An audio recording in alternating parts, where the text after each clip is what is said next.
Dear Mr. Winston, from When I Went to the Library by Ken Roberts. Selection illustrated by Andy Hammond.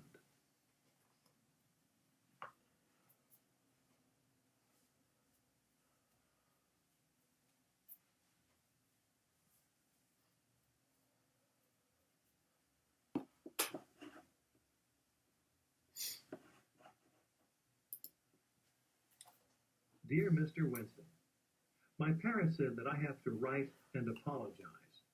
Dad says he is going to read this letter before it's sent, and that I'd better make sure my apology sounds truly genuine. So, I am truly, genuinely sorry for bringing that snake into the library yesterday. My parents say that what I did was wrong, even though the cardboard box was shut most of the time, and there was no way that snake could have escaped if you hadn't opened the box and dropped it on the floor.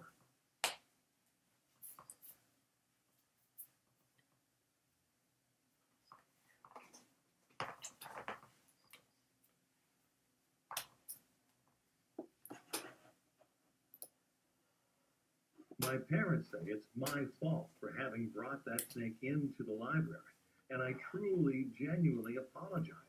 But I still don't know how I was supposed to find out what kind of snake I had inside that box without bringing the snake right into the library so I could look at snake pictures and then look at the snake and try to find a picture that matched the snake.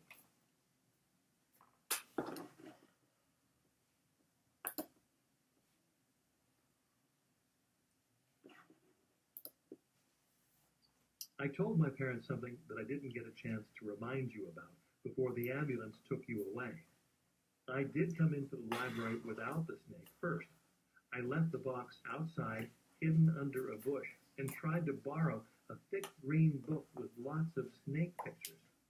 You told me that the big green book was a reference book, which meant that it had to stay inside the library, and I couldn't take it out even for 10 minutes.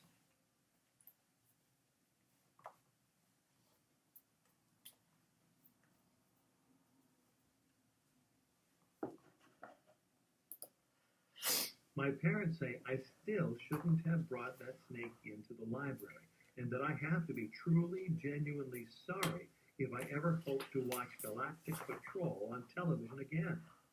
My parents picked Galactic Patrol because it's my favorite show, although I'm not sure what not watching a television program has to do with bringing a snake into the library. The people at the library say you hate snakes so much that you won't even touch a book with a picture of snakes on the cover, and that is why you won't be back at the library for a few more weeks. If you want, you could watch Galactic Patrol. It's on at 4 p.m. weekdays on Channel 7. There are no snakes on the show because it takes place in space.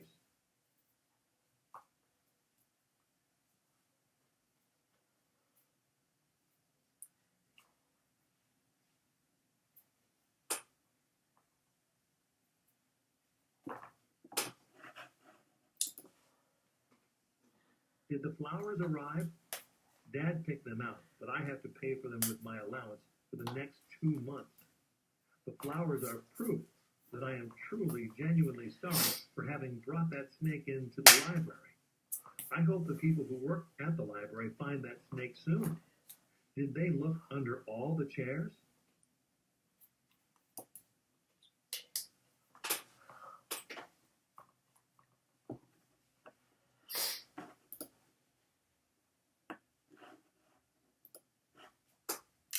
That snake isn't dangerous.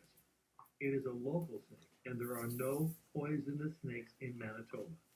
The people at the library say you know that too, because that was one of the reasons you decided to move here.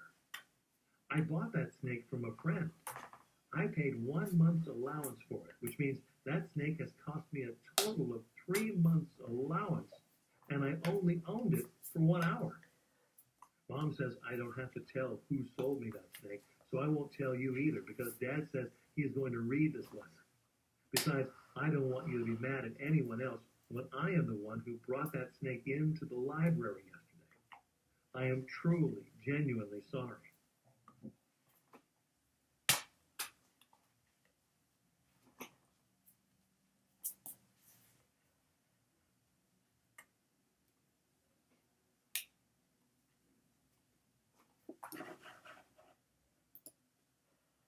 I want you to know that I didn't plan to show you that snake. I didn't mean to scare you at all. I knew where the big green snake book was kept. I put the box on a table close to the book and tried to find the right picture. I looked at a picture, then at the snake, at another picture, and then the snake.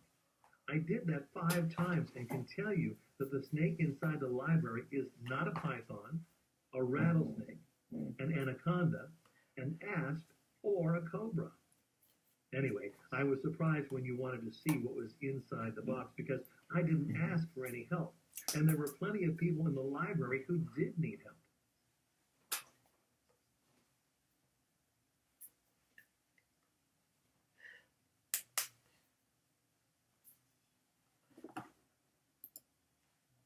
Dad says that the fact that I said nothing instead of a snake is proof that I knew I was doing something wrong when I brought that snake into the library. I am truly, genuinely sorry, even though my friend Jake Lambert promised me that the snake I bought from him is perfectly harmless.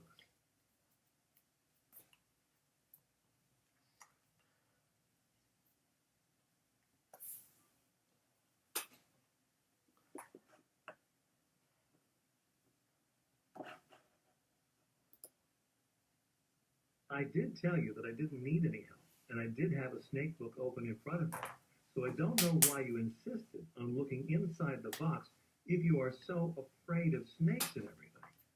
I don't know why you picked up that box before opening a flap either. If you had left the box on the table, and maybe even sat down next to it, then maybe the box would have been all right when you screamed and fainted. You wouldn't have fallen so far either if you were sitting down.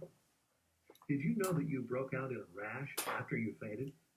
I thought a person had to touch something like poison ivy to get a rash. I didn't know it was possible to get a rash by just thinking about something, but my parents say it really can happen. I think maybe you did touch something. Maybe when you were lying on the floor, that snake slithered over to you and touched you. Did you know that snake skin feels dry, not wet and slimy at all?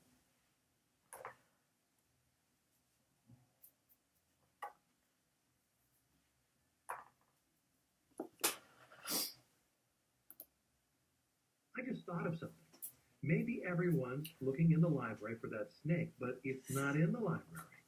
Maybe it crawled into one of your pockets or up your sleeve and rode with you to the hospital. Wouldn't that be funny? Why don't you get one of the nurses to check? If it's not in your clothes, it might have crawled out and might be hiding inside the hospital someplace. I think people should be looking there, too.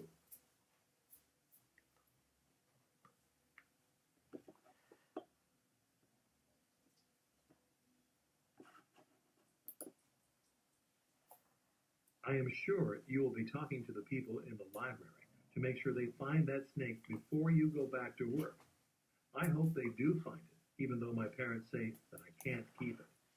If that snake is found, could you ask the people at the library to give me a call? I would be interested in knowing that it is all right. And if they do find that snake and do decide to give me a call, could you ask them if they could compare that snake with the snake pictures in that big green reference book before they call me? I would still like to know what kind of snake I own for an hour. I am truly, genuinely sorry. Your friend, Kara.